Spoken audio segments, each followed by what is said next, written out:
Sitamarhi times में आपका स्वागत है। मैं हूं आजाद। इस वक्त आपको तस्वीर दिखा देंगे। जिला बंदोबस्त पदाधिकारी साहब यहाँ मौजूद हैं। हम ज़िले में सर्वेक्षण का काम लगातार चल रहा है। बाहर जो है कुछ लोग प्रदर्शन पर बैठे हुए हैं, जो सर्वेक्षण के कर्मी बता रहे हैं, कानूनगो है, अमीन है, वगैरह वगैरह। ये प्रदर्शन पर इसलिए बैठे हैं, ईपीएफ वगैरह की मांग है इनकी। समय सीमा कम है और काम ज़्यादा है। जो एक एक्स्ट्रा भत्ता है, जो पेट्रोलिंग का खर्चा है, वो नहीं दिया जाता है। तरह तरह का मांग है। बंदोबस्त पदाधिकारी यहाँ पर हमारे सामने बैठे। इनसे हम बात करने की कोशिश करेंगे कि आखिर क्या मांग जायज़ है और किन मांगों पर क्या चल रहा है। इनके पास कोई आवेदन आया है, कोई कार्रवाई हुई है, आगे ये क्या भेजे हैं, इनसे बात करने की कोशिश करेंगे। जी, क्या नाम है सर? सबसे पहले अपना बताइए। मेरा नाम तारानंद वियोगी है। क्या मामला है सर? प्रदर्शनकारी ये लोग हमारे विशेष सर्वेक्षण कर्मी हैं। इनका काम विशेष सर्वेक्षण की प्रक्रिया जो अभी ज़िले में चल रही है, तो उस काम को संपादित करना है। धरने पर ये बैठे हुए हैं। दरअसल इन्होंने विभाग के एक कार्यक्रम का बहिष्कार किया है। विभाग ने 20 तारीख और 21 तारीख को विशेष सर्वेक्षण से संबंधित एक औचक निरीक्षण रखा था, जिसमें पदाधिकारी को इनके शिविर में जाकर उनके अभिलेखों की जांच करनी थी। तो उस कार्य का इन्होंने बहिष्कार किया है। इन्होंने अपना मांग पत्र दिया है। मांग पत्र के संदर्भ में कल इनके साथ हमारी वार्ता भी हुई थी। आज हमने वार्ता के लिए इनको फिर से आमंत्रित किया है। चूँकि कल वार्ता होने के बावजूद आज फिर ये लोग धरना पर बैठे हुए हैं, तो मैंने अपना कर्तव्य समझा कि उनको वार्ता के लिए आमंत्रित किया जाए। तो कुछ मांगे तो कल ही मैंने उनको बता दिया कि अब जैसे वो वेतन की मांग कर रहे हैं, तो वेतन तो आवंटन पर निर्भर करता है। आवंटन हम लोगों के पास अभी तक जो आया है, जितना समय तक का वेतन मैंने लिया है, उतना समय तक का वेतन उनको भी मिला हुआ है। सेवा अभिलेख की बात करते हैं, तो सेवा अभिलेख के बारे में हमने डायरेक्टर सर से ये निर्देश मांगा है कि सेवा इनकी नियुक्ति पदाधिकारी जो इनके हैं वो हमारे डायरेक्टर हैं। हमारे यहाँ आज ये हैं, कल किसी दूसरे ज़िले में जा सकते हैं। तो इस स्थिति में सेवा अभिलेख का संधारण निदेशालय स्तर पर होगा या जिला स्तर पर होगा, ये डायरेक्शन मांगा गया है। जैसे ही डायरेक्शन आएगा सेवा अभिलेख खुल जाएगा। कुछ मांगें इनकी बहुत जायज़ हैं, जैसे कि लैपटॉप भत्ता इनको पहले 4000 मिलता था। 2 फेज के विभिन्न अंचलों में इनको काम करना पड़ता है, उनके लिए यात्रा भत्ता की इनकी मांग है। ये सब चीज़ें वाजिब हैं, लेकिन इसके संबंध में निर्णय सरकार के स्तर से होना है। तो हम लोगों ने सरकार को ज्ञापन, इन लोगों का कहना है कि काम करने के बाद सैलरी धीरे धीरे बढ़ती है, महंगाई बढ़ रहा है, लेकिन हम लोगों का सैलरी काट लिया जाता है उल्टा। इस पर क्या, कैसे सैलरी काटा जाता है, मतलब क्यों काटा जाता है? सैलरी काटने के बारे में ऐसा नहीं है कि सैलरी काटने का कोई नियम बना हुआ हो कि इस हिसाब से सैलरी कट जाएगा। जब आप कोई गलती करते हैं, जैसे कि हम लोगों के विभाग का ये निर्णय है कि हर एक सप्ताह में तारीख तय है कि उस तारीख को आपको MIS पर पूरे सप्ताह में किए गए काम का डिटेल अपलोड करना है। आपने नहीं किया, तो नहीं करने की वजह से क्या होता है कि पूरे बिहार के सब जिले करते हैं। आपका जिला का एक अंचल अगर छूट जाता है तो जिला का जो है वो प्रगति दर नीचे आ जाता है। बहुत आसानी से पता चल जाता है कि मतलब किसी ने छोड़ दिया है, नहीं किया है, लापरवाही है ये। तो उस स्थिति में आप क्या करते हैं कि एक सप्ताह के काम का उसने हिसाब नहीं दिया, तो एक सप्ताह का सैलरी आप काट लेंगे। तो वाजिब है कि वो सज़ा के तौर पर किया जाता है। जब भी ऐसा किया जाता है तो सज़ा के तौर पर किया जाता है। और जो मांगे हैं उसको कैसे देखते हैं और कितने दिन में सॉल्व हो जाएगा? क्या जायज़ मांगे हैं, क्या कहते हैं उस पर? जी, अब जैसे एक EPF की मांग इनकी है, तो EPF की राशि इनके हमारे खाते में जमा है। हमारा खाता जो है वो जॉइंट सिग्नेटरी का खाता है, 2 लोगों के सिग्नेचर से राशि की निकासी होती है। अभी हमारे यहाँ मेरे बाद कोई सेकंड ऑफिसर नहीं है। सेकंड ऑफिसर की पोस्टिंग यहाँ हो गई है, वो उनके योगदान करने का इंतज़ार किया जा रहा है। कल जो इन लोगों के साथ मेरी वार्ता हुई थी, तो इनको मैंने बताया था कि उनके योगदान करने के अविलंब बाद इस काम को कर दिया जाएगा। पहले इनका, मेरे आने के पहले इनका खाता भी नहीं खुला हुआ था, तो हमने खाता खुलवाया। उसकी पूरी प्रक्रिया हो चुकी है। केवल कितने दिनों में पेमेंट हो जाएगा?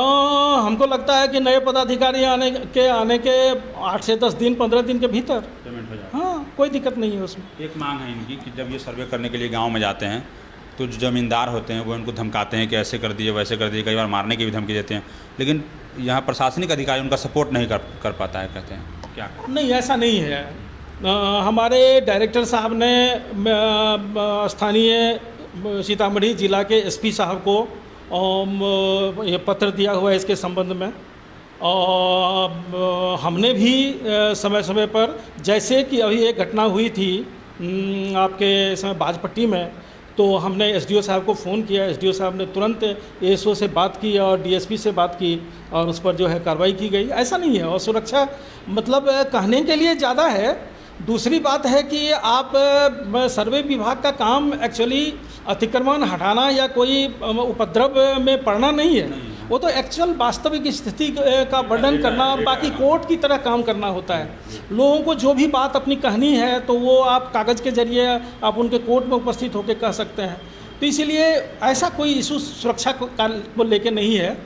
बावजूद इसके हमारे डायरेक्टर सर ने कई बार स्थानीय एसपी साहब को इसके बारे में पत्र लिखा है। एसपी साहब इस पर ध्यान भी दे रहे हैं और संवेदनशीलता भी पुलिस में देखी गई है कि हम लोग जब कोई मामला उनके सामने में रखते हैं तो तुरंत उनके तरफ से एक्शन होता है। एक मांग क्या है कि एक आदमी को 10% काम देना है, किसी आदमी को 100% काम दिया जाता है, किसी आदमी को 90%, किसी को 80%, किसी को 30%, सबका समय 30 दिन है। वो कैसे पूरा हो पाएगा? एक आदमी कोई ज़्यादा काम कैसे कर पाएगा? कोई कम काम कर रहा है, कोई ज़्यादा कर रहा है, तो भेदभाव का भी आरोप लगाया उन्होंने कि ऐसा भी होता है। इसमें क्या सच्चाई क्या? नहीं, इसमें अलग अलग आदमी की क्षमता अलग अलग होती है। जैसे कि आप मान लीजिए कि सोनबरसा में हमारे 2 शिविर हैं।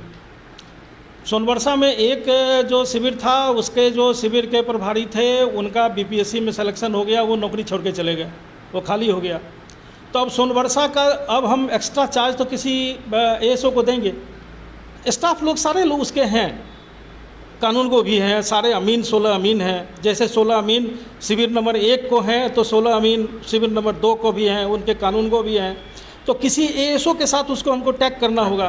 तो आप मुझे बताइए कि बाजपट्टी के आदमी को अगर हम सोनबरसा में ले जाके सेट करें तो वो सही होगा? वो तो हमेशा सोनबरसा वाले को ही सोनबरसा देना होगा, बथनाहा वाले को ही बथनाहा देना होगा। तो ये अगर उनको लगता है भेदभाव तो मतलब ये दुख की बात है, ऐसा नहीं है। रकबा बड़ा, वो कहते हैं कि रकबा किसी गांव का बहुत बड़ा होता है और किसी गांव का बहुत छोटा होता है, तो उतने रकबे को हमको नापना है 30 दिन में, छोटे रकबे को भी 30 दिन में नापना, कैसे नाप लेंगे? वो एक्चुअली देखिए, इसमें ना हम कुछ कर सकते हैं, ना वो कुछ कर सकते हैं, ना हमारे सीनियर ऑफिसर कुछ कर सकते हैं। इसलिए कि हम लोगों के विशेष सर्वेक्षण की जो भी गतिविधि चल रही है वो अधिनियम एक्ट के तहत चल रही है। एक्ट की नियमावली बनी हुई है, उसमें गतिविधि चलाने की समय सीमा निर्धारित है। और जैसे कि अभी ऐसे फेज में अपने ज़िले का 4 अंचल पहुंच गया है कि जहां की अब ज़मीन रैयत के नाम माने होगी, माने ज़मीन की मालकियत तय की जाएगी। तो ये बहुत सेंसिटिव मामला है और पुराने दिनों में मैंने जितनी अनियमितता की खबरें आती थी वो इसी फेज में होती हैं। तो इसमें विभाग ने बहुत चिंतन विचार करने के उपरांत ये निर्णय लिया कि अधिनियम में जो समय सीमा 30 दिन निर्धारित है वो समय सीमा हर हालत में पालन की जाएगी और उसकी अवहेलना करने वाले लोगों को दंडित किया जाएगा। तो वो तो बंधे हुए हैं, सभी लोग बंधे हुए हैं उनको। तो अब समस्या ये आती है कि कोई मौजा 500 खिसरे का हो सकता है, कोई 20,000 खिसरे का हो सकता है। दोनों के लिए समय सीमा 30 दिन ही है। तो इस स्थिति में आदमी के काम करने की क्षमता कितनी है? तो हमारे अपर मुख्य सचिव सर ने ये डायरेक्शन दिया कि एक अमीन अधिकतम अपनी क्षमता के मुताबिक 250 खसरा तक कर सकता है। तो ये तो उन्होंने एक दृष्टांत के तौर पर कहा कि अधिकतम क्षमता ये हो सकती है, लेकिन ये दरअसल ये देखा जाता है कि आप किस मौजा के इंचार्ज हैं, उस मौजे में कितना खसरा है, उतने खसरे के लिए आपको कार्य योजना बनानी, प्लानिंग करनी पड़ेगी।